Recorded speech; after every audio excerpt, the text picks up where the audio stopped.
Good evening, everyone. My name is Lauren Sevier, and welcome to my channel. I mean that sincerely. You took time out of your day to watch me talk about stuff. And today, we're getting real personal. Yep. Do you feel awkward? I feel a little awkward. Anyway, what do I mean by that? Well, so today I actually got an email from the director of the writing competition, When Words Count Pitch Week event that I'm going to be going to later this month. The director of the program's name is Steve Eisner, and he's been helping me hone in on my marketing strategy, which admittedly has been like one of the hardest parts of all of this. Writing, editing, doing all of the writerly things, that's creative and fun, and I'm totally immersed in that and completely there. Okay, that is exactly who I want to be. But as far as like marketing and author brand and selling books, I don't have a clue where to start. I mean, I really don't. And I'm definitely out of my depth. So he's been helping me come up with my marketing strategy and basically like talking points. You know, what he's basically been helping me hone in on is where does my book and my story, Lauren the author, where does it connect? Where is that point where, you know, my story and my character story is like, why did I write this book? Why did I write these themes? What about me as the author is capable of drawing on that well? And so today what I really want to talk to you guys about is my story, Lauren, the author. And I want to talk about my story because I didn't realize until I kind of went through this process, but it's a pretty great one, you know? My story is all about overcoming adversity, and I think that's really cool. So let's start from the beginning, shall we? So my book, Songs of Autumn, is a young adult fantasy novel, but it explores themes of tragedy and rebirth. It explores themes of grief and loss and the stripping away of essential relationships that will really hone in on, you know, who my main character is and make her face who she is, you know, as a person and who she wants to be, and really assess that gap and how she needs to get there. And that is something that I think is really cool about this book, you guys.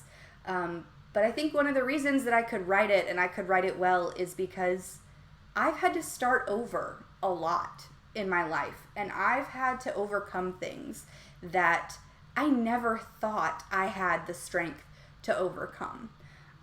And I did it. You know, here's the thing is, in my life, I've been knocked down 12 times, but I've gotten up 13. Yeah, I've dealt with a lot of things like ADHD in writing, or, you know, flaking out in college, and I've dealt with, you know, depression and anxiety, and I've dealt with all kinds of imposter syndrome and different things. But when I think about me and my story, it really starts as a young girl who knew that one day she wanted to be a mom. Simple, right?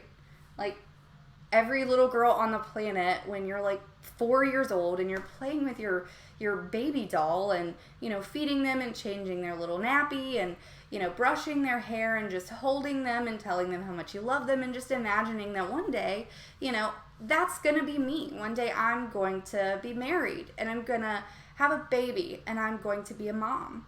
And it's a simple dream, right? Well, not for me. Not for me. It was not simple. So here's the adversity that I've sort of overcome in my life, okay? And yeah, there's been other stuff, depression and ADHD and imposter syndrome and a touch of OCD and, you know, just all kinds of things. But really, when I think about the adversity that I've overcome in my life, the first thing I want to talk about is my failures. I have a failed first marriage. I'm on marriage number 2, and I'm not very old to be on marriage number 2. And out of everyone on both sides of my family, including grandparents, parents, siblings, cousins, I am the only one who has failed at marriage. The only one. And for a while that made me feel really weak and it made me feel really stupid, because who doesn't feel stupid when a relationship fails, much less a marriage, right? And then something happened.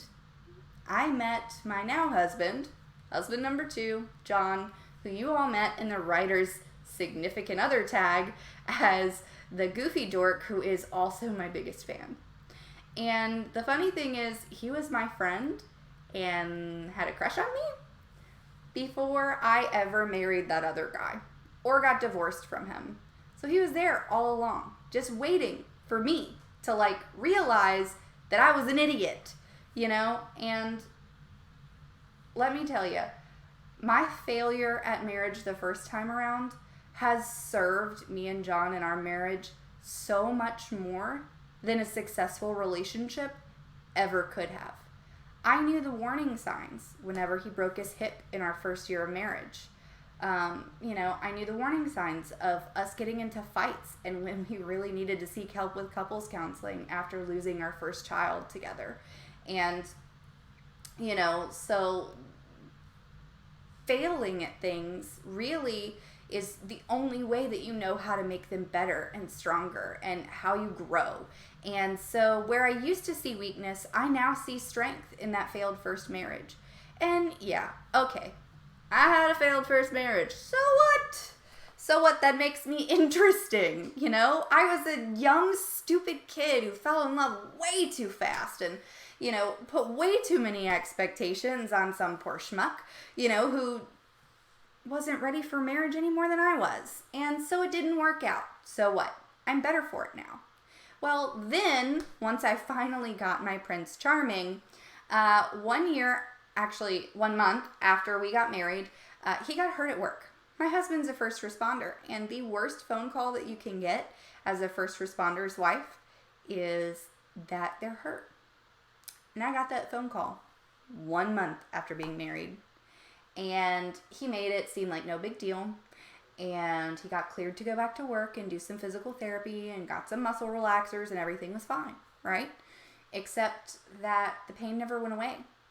And it started getting worse and worse and worse until he snapped at me all the time and he wasn't the same person that I was used to being around.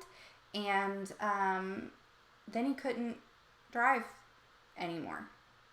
And then he couldn't put his clothes on by himself. And then he couldn't get out of bed without help. Or use the restroom without help. Or shower without help. And he was in pain so much all the time that he didn't eat. And he's already tall and thin. So he got like scary skinny. No matter how much food I tried to give him. And eventually, we had a doctor tell us that he was never going to work again. And my very strong, wonderful, amazing husband broke down hysterically crying in the middle of a restaurant. Because the one thing that he wanted to do, the one thing since he was 13 years old on September 11th, 2001, he knew what he was supposed to do with the rest of his life that day. And that was to help other people. And a doctor just told him, nope, not you. Not today. Can you do anything else with your life? Because your entire plan, everything that you thought, gone. And if that wasn't enough, we were seeing a doctor because I was having problems getting pregnant. Yeah. No big deal, right? Our life is just falling apart and we thought a baby would be so much fun in the middle of all that, right?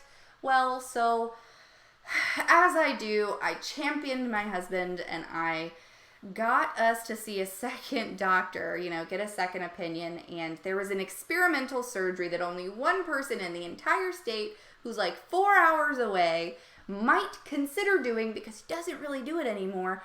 And we were going to beg him to see us, right? And this is the first year of marriage. This isn't like this is like we came home from the honeymoon and a couple weeks later, this was my life, right? After I failed at one marriage, here is the second one, right there. And not only that, on top of everything else, I can't have a baby.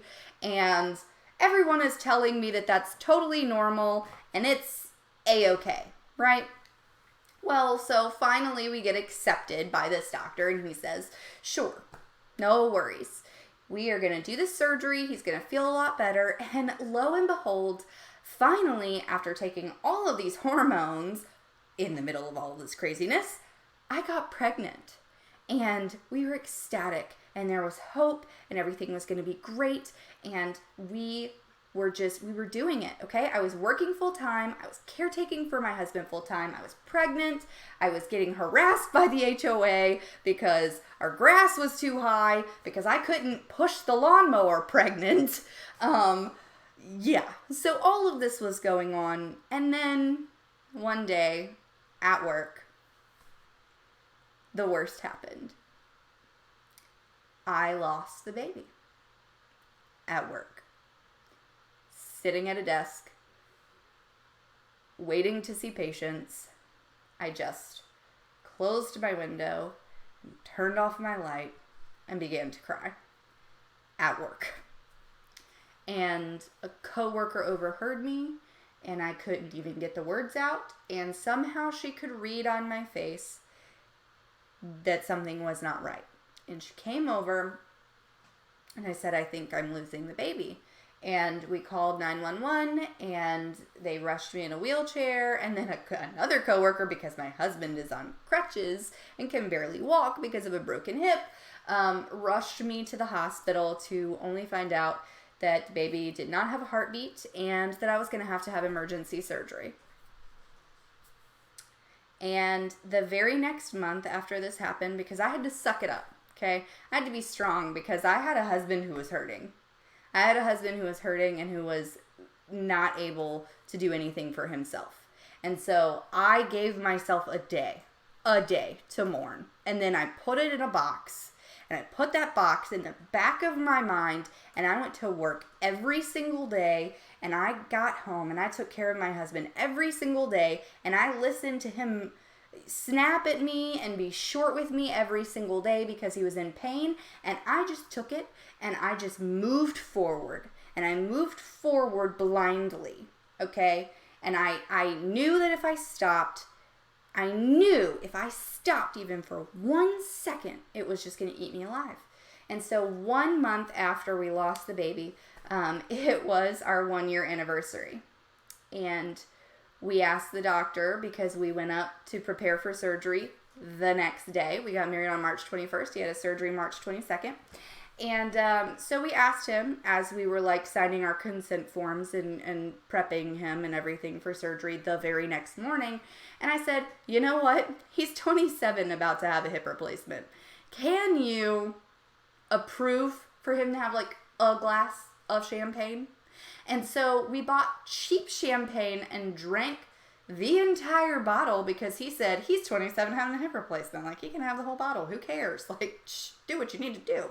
And so for our first anniversary, we were in a dingy motel room and we had cheap, like $5 champagne that was warm that we drank out of Dixie cups. This is a true story.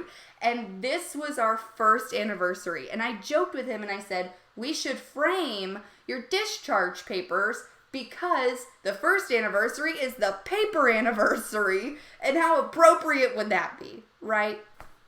So, long story short, in the aftermath of all of this, of his recovery and learning to walk again, and our recovery as a couple from, the loss of our first child and my second child, because I lost a child with my first husband and that failed marriage, because when that happened, all the dominoes, just all the cards in that house of cards just fell. And here I was faced with the same exact situation with my second husband that I was with my first, that ended my first marriage, where we struggled with that grief and that loss, and we struggled to figure out who we were as a couple, and we struggled through his recovery, and we struggled through all of these things, and we did it together. And after that, as we're sort of going through couples counseling and everything, we were researching options: foster care, adoption, international and domestic adoption. And there was another option as well, and that was IVF. Because our doctor finally said after losing this second baby that we had sort of reached the end of the road with regular doctors, and it was fertility specialist or other options. So we weighed them. We talked to specialists. We really talked to people who had adopted. We talked to people who went through IVF. We talked to people who, adopted through the foster care system after fostering many children. And we finally sort of said, hey, you know what? If we don't at least try this IVF thing, we're going to regret it.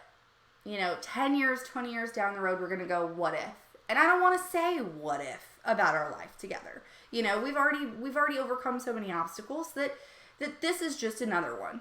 So $40,000, invasive medical procedures, countless shots, 2 embryos that just didn't work at all for whatever reason, and we just don't know. And somehow, some way, when I finally gave up hope, and I mean really gave up hope, was like, okay, well, let's start looking at how we're going to try and afford adoption now that we've blown all of our money on this stupid IVF that didn't work. Like the day, and I'm saying this to my husband the day before our transfer. And he, was just like, don't count this embryo out. This one might be the one. And somehow, some way, we got pregnant. Isn't that insane? Like, life literally smacked me down at every point. I failed at marriage. I failed at being the kind of wife I wanted to be because we struggled so hard in that first year. I failed, to carry a child twice now, and had those losses hanging over my shoulders. At this point, my best friend in the entire world, and we were growing apart, and I lost that relationship, which was so important to me. And I failed at that too, and I thought, this isn't real. This isn't real. The other shoe is going to drop. It's not real. Because I don't get rewarded for things, right? Like, I don't get to be happy. Even though I've worked for this my entire life, it seems like, and even though I've struggled, and even though I've overcome so many things, like, this doesn't get to happen to me. I don't get to be happy, right? Well, but it did. And now I have this amazing, beautiful son. And I have this strong, supportive husband who, even though he's struggling right now with another hip issue, like, we are so much stronger. We have laughed every single day. I have exactly the kind of life that I always wanted. But was it easy? No. It was the hardest thing that I've ever done in my entire life. And if I can do all of that, I can publish this book. Okay? And that's what I want to tell you guys. So here is my story. This is my long-winded story to tell you guys kind of where I'm coming from and who I am as a person, right? I'm somebody who overcame infertility. I'm 1 in 8 couples, struggle with infertility. And I not only struggled, I kicked its butt, okay? There may be 1 million writers out there in the world. I'm sure there are. That can write circles around me, that are more talented than me. But none of them will outwork me. None of them, not one. Because I want it. I am so hungry and I want it, and I want this book to be the very best it can be. And I want it for all of y'all too.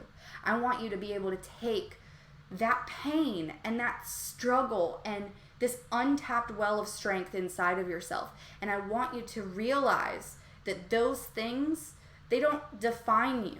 The fact that you get up every single day and you keep going, that defines you. That makes you so much braver and so much stronger than anyone else in the world can be, because not only do you get up every day and you keep moving forward, you put that pain on the page. And that's amazing. And that is so beautiful. And if I can do that, me, the girl who never wins, so can you.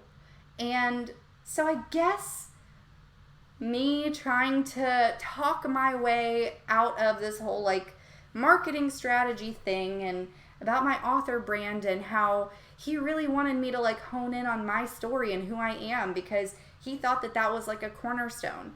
I think part of that is recognizing that you're strong and that you're brave and that your words matter. And why do they matter? And why are you going to sell books? Because I have a story worth telling, because I am a person worth winning. And so are you. So I hope that this message found you well. Got a little ranty. Sorry about that. I obviously felt very strongly about it. I hope that this long, very personal, somewhat embarrassing video just makes you feel closer to me. And I hope that you can share something about yourself too. I hope that you can feel comfortable enough and safe enough and strong enough to know that like I really am genuinely rooting for you in whatever struggles you're going through, because you're worth it. And yeah, and that's really genuinely how I feel. So yeah, I hope that this video made you smile.